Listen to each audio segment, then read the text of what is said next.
What's up, Bobby friends and fam? This is Bobby, and I'm coming back today with a video that is going to kind of discuss a topic that comes up quite a bit, especially in social media circles, and something I see on Twitter a lot is whether or not to send a package out in a bubble mailer, like such, for a card that you would sell on eBay, or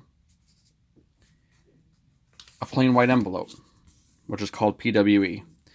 So I was going to kind of just discuss the advantages of being able to do it this way, and then also show you briefly how I do it, so that maybe it's something that you might would want to try and have some luck with. So take a card, any kind of card. I'm just going to show one. This is a Ryan Finley Donruss Elite, rookie series. Great looking card.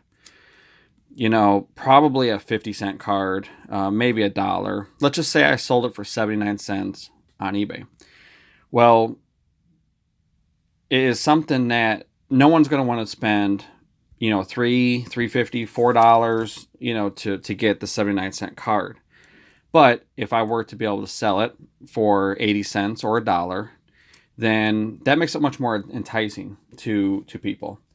So this JJ Watt is a card that I did sell. It is a silver prism.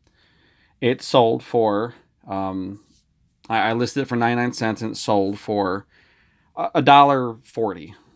So I'm going to go ahead and package it up and ship it out. I'm going to show you how I do it. So the supplies you're going to need, obviously the envelope. I've decided to use a 6 3/4 envelope. You can use the much larger envelope. Some people do. I don't prefer to do that. I will put this back here, but I choose to use the smaller one. And I've got a sheet of paper here. I'll show you what I'm going to do with that in a minute. I got some team bags. I've got shipping labels. Yep, that's my address.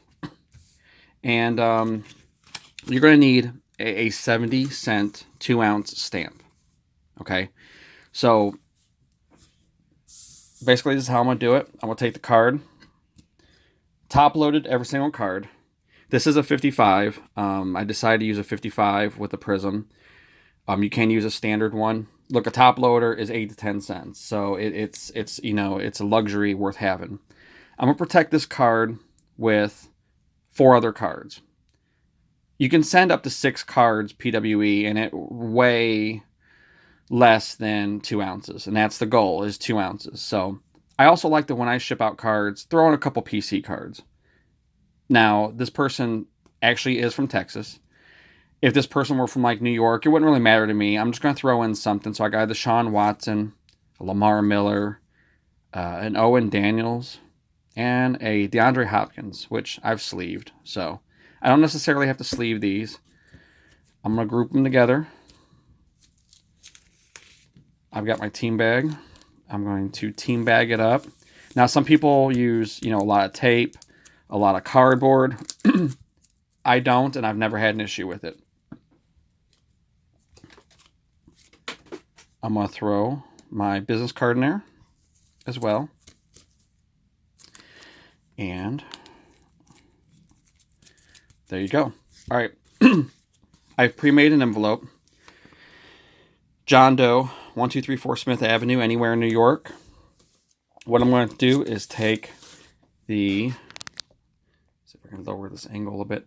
I'm going to take the package like so, put it on an 8.5 by 11 sheet of paper that was ripped in half. Using only painter's tape in any situation. I'm just going to tape it to the piece of paper like so. I'm going to fold it over in a tri-fold fashion. I always write thank you. I'm going to get some labels made that will kind of seal this up, and it'll also just remind people to leave some decent feedback. And I'm going to put it in the envelope like such. This is the sealable kind. You can get them at Walmart for a couple bucks. like so. And I like to slap a clear piece of packing tape right over the top to ensure that it is sealed. And there you go. You've got a nice package. Now, what, so this 70-cent stamp, which I'm not going to put one on here because this is a dummy package. They are 70 cents, and they are for good up to 2 ounces for non-machinable packages like this. Okay, it could be up to a 1/4 inch thick. They have a little thing that they slide it through, and it can weigh less than 2 ounces, which this should weigh right about 1.3, 1.4 ounces. Okay, so that is my PWE package. This is a little Marquise Grissom card that I have that's like, I mean, I think this thing's like a, excuse me, probably a 260. This would not make it. It's borderline, and I mean, I guess you could take, a card and just protect it. I mean, it's obviously not going to bend, so that's the whole point.